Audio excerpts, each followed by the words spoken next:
A very good day to you and welcome to Herman Manyora's YouTube channel. My name is Jedel Kabir. It is always a privilege to have you, particularly this particular holiday. I'm here with Herman Manyora. We're going to talk about everything happening in the country. Prof, great to see you. How are you doing? Well, I'm good. The conversation now is not about Machujadi. It's about Gachagua coming out of Karen Hospital, spilling the beans, saying they have tried to poison him, they have bugged his hotel rooms. He was just being a truthful man, telling Ruto what to do, advising him on where he's pinching people. But let me start with Dorcas Rigathi, your reaction. She was in tears yesterday. What does this reveal? I tweeted something. Yeah. You saw it? Yeah, I think I saw it. I said, weep not, mother. Yeah. What does this reveal about politics? One thing that is very important about that politicians and the public ought to know, when somebody is in public life, keep their family out of that public life. So politicians must learn to keep their families away from the public. And the public must also learn to let families stay. I'm not saying there was some interference, but you could see that emotional. That can really mean a lot in many other quarters. You could see a person who was hurt. I think the Gachaguas have been hurt. I want to believe them when they say they trusted Ruto. But then, how do you trust somebody in politics? No. How? So, Waswahili, Waarabu wanasema, amini jirani yako, lakini funga ngamia wako.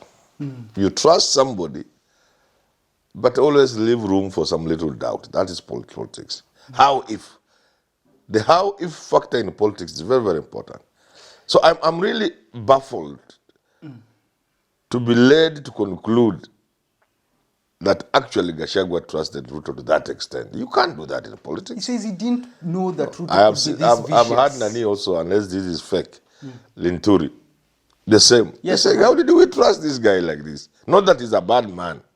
But look here, how could we trust? People always think Mudavadi is dumb, but Howard Mudavadi was smarter than them. From 202, Raila and Kibaki, why were they still trusting? Not that Ruto is bad, no, but that is politics. You don't trust that much. Gordon Brown and Tony Blair in the UK, you don't trust. You can't believe Ruto would be this vicious. No, He says, look, I was Ruto just is trying not to be vicious. truthful. Ruto is just being a politician. But talk to me about the government removing his security detail. Those are now childish games. I can tell Ruto and the government, don't play those kind of games. Don't.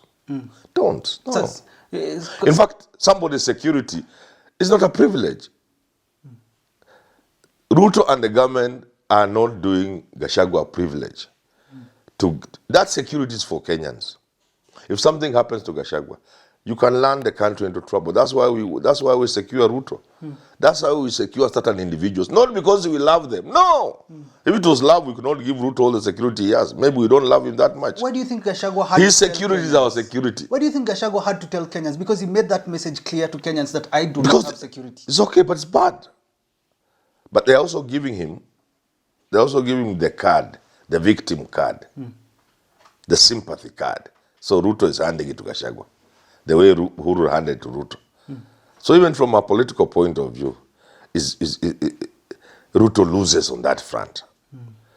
But just from a human aspect, why Gachagua is getting sympathy, how do you do that to a person who rushing to the point of being deputy president and making a lot of enemies? His risk is very high. Risk of any Kenyan is assessed, and you get security on the basis of that. Even me, today, I can walk to the police and ask, I need protection. And you'll see a guard outside. Yes, if I deserve. And it's not a right, a privilege. It's a right to every Kenyan. So that security threat is assessed.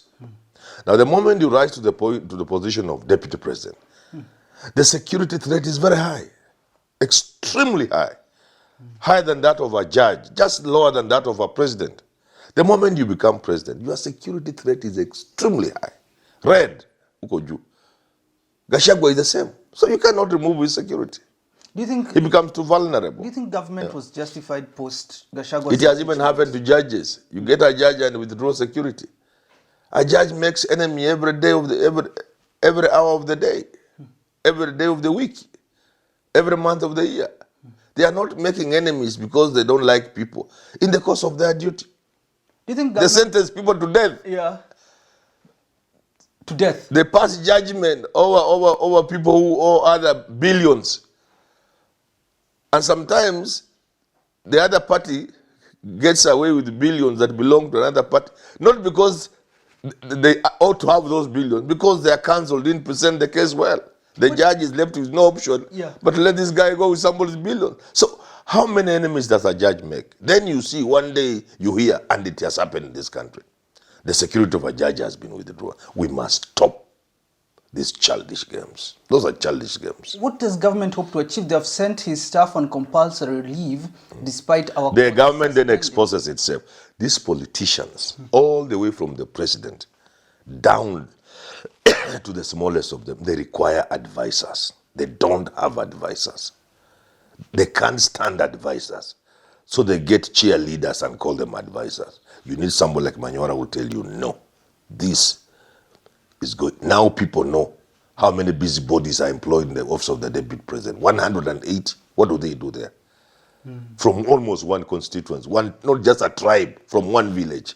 They have exposed themselves. You are not exposing Gachagua. The system is exposing itself.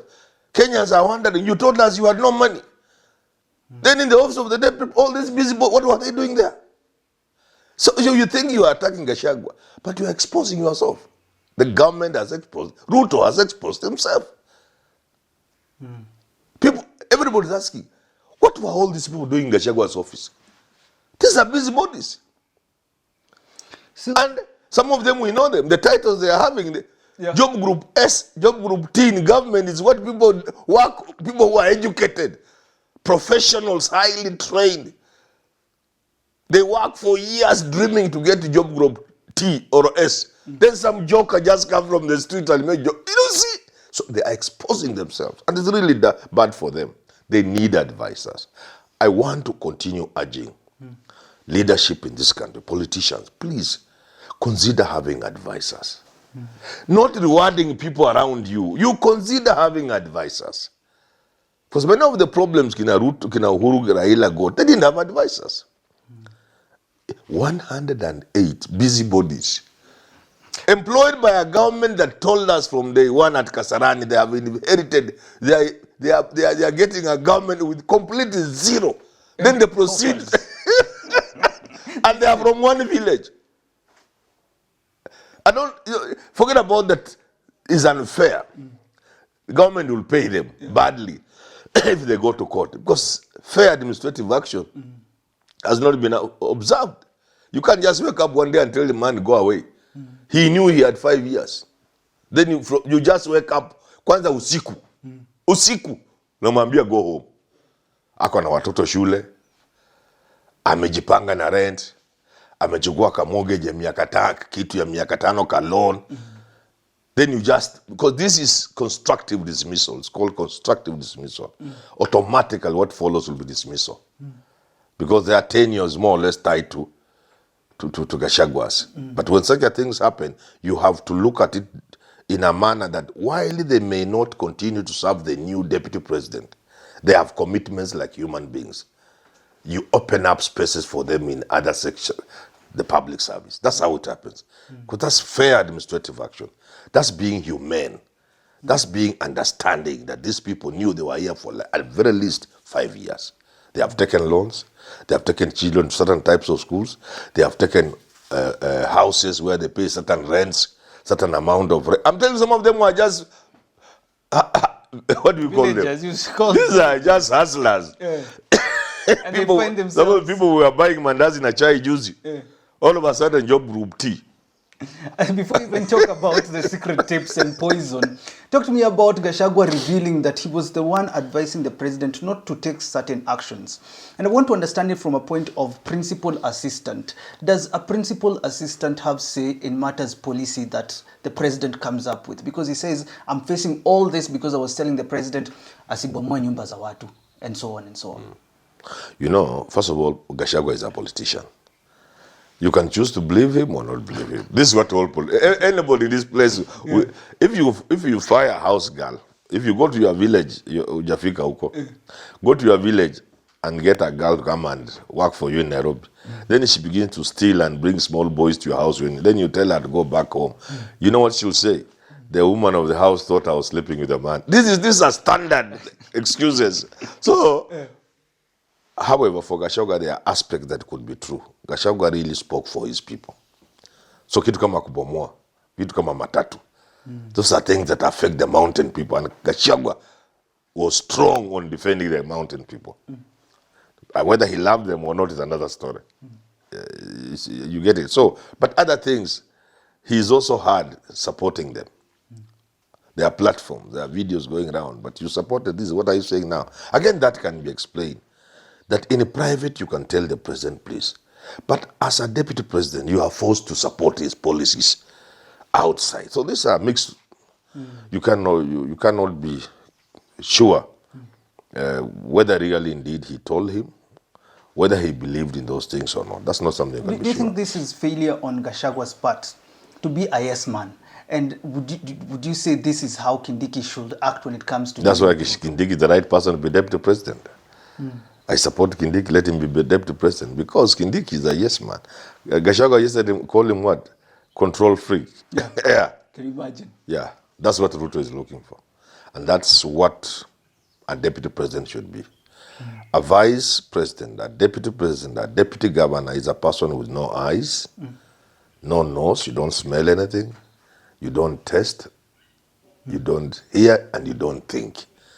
I mean, the sooner these people know that, the better. You are a spare wheel kwa buti ya gari huko. Mpaka mguu moja ipasuke, ndio gurudumu moja ipasuke, ndio utolewe kule kwa buti wekwe. You have no voice. That's what a deputy president is. Essential. But the architecture of our politics and our constitution is wrong. Because the deputy governor, the running mate to a governor, and the running mate to a presidential candidate, is that person you select because he will bring votes. So automatically he comes with expectations. He can't be the deputy, the universal deputy. Not your universal control remote, it can work on any TV. So our deputy president, our deputy governor cannot be that universal governor, deputy governor, or universal. No, because we have made it that, and looking at our configuration of our port, he comes with votes without which you could not become president or governor. So they are natural expectations. So we have to go back to our constitution and look at that issue, because it will continue bringing us trouble so long as the deputy governor was selected on the basis of the ability to bring votes. Or to pacify certain areas. Should this be in the back of the mind of the deputy president, that there are expectations, but I'm also supposed to be these principles, let me not be heard, I cannot speak. Should this be at the back of the deputy president so that he doesn't get himself into these positions? You do that. Knowing how to strategize. Currently, you do that, and even your people will slap you. And the Kindiki will soon discover, if he's given, that this job, he can even resign from it. I have friends who are deputy governors. I know what they go through. The governor, from day one, when he is constituting his cabinet, the CECs, 10, they are always around 10 there. He can't even give one to a deputy governor. One! Letter moja. Then he brings CEOs, the equivalent of principal secretaries. He can't ask the deputy governor, ata akiomba mkubwa. Then the government starts. He can't allow the deputy governor to employ even one person when they are employing even 300. He can't, even when he begs. Let me say the last one. Then there are those contracts. You know, your county member contract. Yeah. It is always between the MCS and the governor fighting for them. If the governor doesn't give the MCA, wanasema impeachment. So anawapatia kadhaa. The deputy cannot get even one. That's where the problem is. How should they balance these deputies, understanding the expectations and dealing with... No, you have to go back to the constitution. It has to be written. It has to go back to the constitution. If we think we can manage an election midstream, fine. And I think in our case, yes. I would just want us to be very simple. We are wasting a lot of time. Let us go to the vice president we used to have. Let the president hire the vice president in the morning and sack him in the afternoon. Yeah. But should something happen to the president, when there is a vacancy, we go back to election. Simple. Simple. Election. Yeah, if he's impeached, back to elections. If something happens to him, back to elections. We are tired. I'm tired. Me as an individual, I'm tired because we are showing our children bad manners. Look at the things Gachagua was saying. Those are bad manners.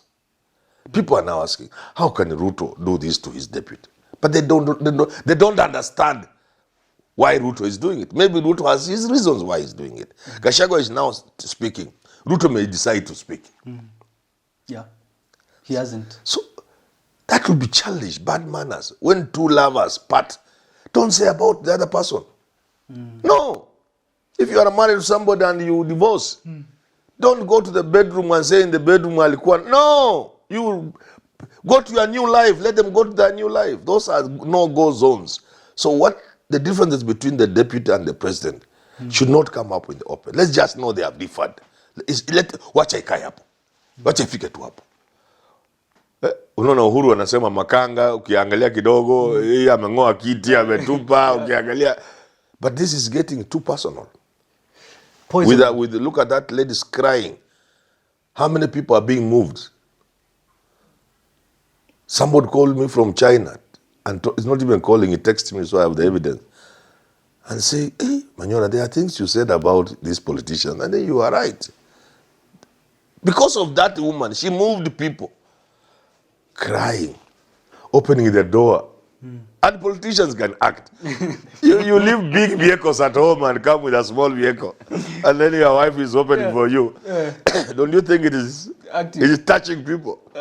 Talk to me about poisoning. Yeah. Gachagua comes out and says, look, I'm afraid my life is in danger because they tried to poison me before. What does this revelation mean about the political status of the country now? When you understand this Saitoti thing happening to Gachagua. Yeah, that's what I wanted to say. It is not far-fetched. These things happen. Saitoti was poisoned. Saitoti was personally known to me. He didn't tell me he was poisoned, but I looked at his body for some time. It was crazy. Only when Moi said later, I said, now it made sense. He was poisoned. The physical observation. And what Moi said, that those who wanted to kill my vice. So these things happen. And I'm not saying anybody has tried to poison Gachagua. Gachagua, perhaps somebody wanted to poison him. But perhaps he knows there's something Ruto also has on him. Ambaye akiangusha kwa meza, pap! Those steps, maybe. Yes. Maybe he knows that and he's trying to forestall that. Kila mtu anatoa yake, ukora yake, kila mtu anatoa mambo yake. So I say when there's a divorce, let people just go their way. Take a walk. It's painful. Any divorce is painful. But just take a walk. Wish Ruto the best. Ruto wishes Gachagua the best. You don't withdraw his security. Because now, nobody can support you on that. And that advice, you must have listened to some stupid boys around you. And I must call them stupid. You don't withdraw somebody's security. Because even Ruto himself complained about his security. I remember Matiang'i saying, we have just given you what you deserve. You had extra. Do you remember that? Yes. Ruto was not happy about it. And they had not withdrawn. They had just scaled it down. And Matiang'i explained that we are actually giving you what you deserve. You had extra. You still have extra. We have only scaled down. But it wasn't a good show then. Nobody liked it. Nobody supported Matiang'i. So how can you withdraw the people don't know the details. The moment it came out, Ruto's security had been withdrawn. Nobody loved it. Remember the issue of Mama Ngina, withdrawing the security of Mama Ngina. Somebody like Mama Ngina, surely. That's why I'm saying that advice can only come from stupid boys and perhaps girls. It can't come from a serious person. How can you withdraw security from Mama Ngina? I'm not saying she's a good lady. I'm just asking how. So how can you expose the deputy president? You know, anything can happen to him. And that anything happening to him certainly would be a loss to his family and everybody who loved them. But the bigger pain will be borne by the entire nation. By the entire nation. Because you can't tell what will follow after that. Let's talk about the future now, because there are these tips that I hear the president has. Nation reporting that he has played it through some clergymen who had tried to reconcile William and Geoffrey Rigathi. Talk to me about what the president should do with these tips. Do you think it's time for the president to play it to the people if they actually exist? So I'm saying bad manners. That's what I'm calling bad manners. That's what I'm saying. Somebody is telling other people, this man, I divorced him because in the bedroom he was useless. You don't say it. How did you live with him for 10 years if he was useless? And in these days of trial before marriage, how did you get to marriage? So it's called bad manners. The president, if he has anything strong enough to want to remove Gachagua, just remove him and do it well. Remove him, but do it well. Not the way they have done it. The way they have done it is not right. Do it right. And I'm not saying do the right thing. I'm saying do it right. I said that where I work somewhere, I do some job. Do things right. Everybody was mad with me. They said, oh, you think we are doing wrong? I don't know, it's English. Do things right doesn't mean do the right things. So Ruto, if he has sufficient evidence, even Uhuru said, or it was said, that Ruto was planning to take power from Uhuru. So if Ruto has evidence that Gachagua was planning to take power from him, that is strong enough reason to him. He must now look at the reasons that he can sell to the country and convince the country that Gachagua need to be impeached, and then do the process in a clean way, in the right way, and then remove him. He should not tell us those things. Those are the really reasons behind the impeachment. You don't believe Kenyans should know? No. That's bad manner. That's bedroom. How somebody was performing the bedroom cannot come after divorce. In any case, if Gachagua was planning to take power, what's wrong with that? That's what the politicians do all over the world. If somebody was saying you are ambitious, I don't know who was that. Was it in Jonjo? I can't remember who it was. He said, but if you have no ambition, what are you doing in politics? If you are the deputy president and you are not salivating over that seat, then why are you? Then you are not. Go home and look after your cattle. Gachagua has a dairy farm. Kwenda kamua ng'ombe. You must be admiring. You must be wanting that seat, and even not willing to wait is part of politics. Is part of the ambition of a man. Is part of the intricacies, the intrigues in a kingdom. People not waiting to succeed the king, poisoning the king. No, that is part of politics. If you want the politics, that is, even in the church, succession is not a small matter. So that should not be an issue. It's not an issue for a deputy president to want to be president. No. If there's a deputy president who doesn't want to be president, then he's not a politician. He's not. And that's why we go back to the president should appoint. Yeah, that's what I'm saying. Appoint somebody ukiona kamishona kanakuwa kaujinga, chapa hata kaambia toka hapa. Wewe kwanza wewe. I talked to Mwangi Wairia. I hope he won't feel bad. And I want to quote something he said. There was time governors were having issues with their deputies, with their cabinets, what do you call them, CCs, ministers. Yes. Then even my county had that problem. That had gone to courts, what? I was having a tea with Mwangi. He said, this is tafuta serikali yako. Yeah, tafuta serikali yako. Hii ni yangu. I agreed with Mwangi Wairia. Yeah, if I'm governor, this is my government. You go and look for yours. So I want us to go back to the vice president.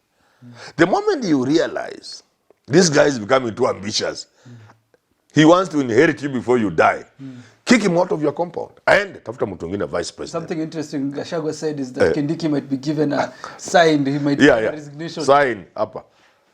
Tumalize tu. Date tu ndio itawekwa. And you know it works because you sign your signature properly. And then, because the letter is never written, typed, dear sir or dear, it is in handwritten. So your handwrite. And the date is also handwritten. Those kind of letters, very personal but official. You see?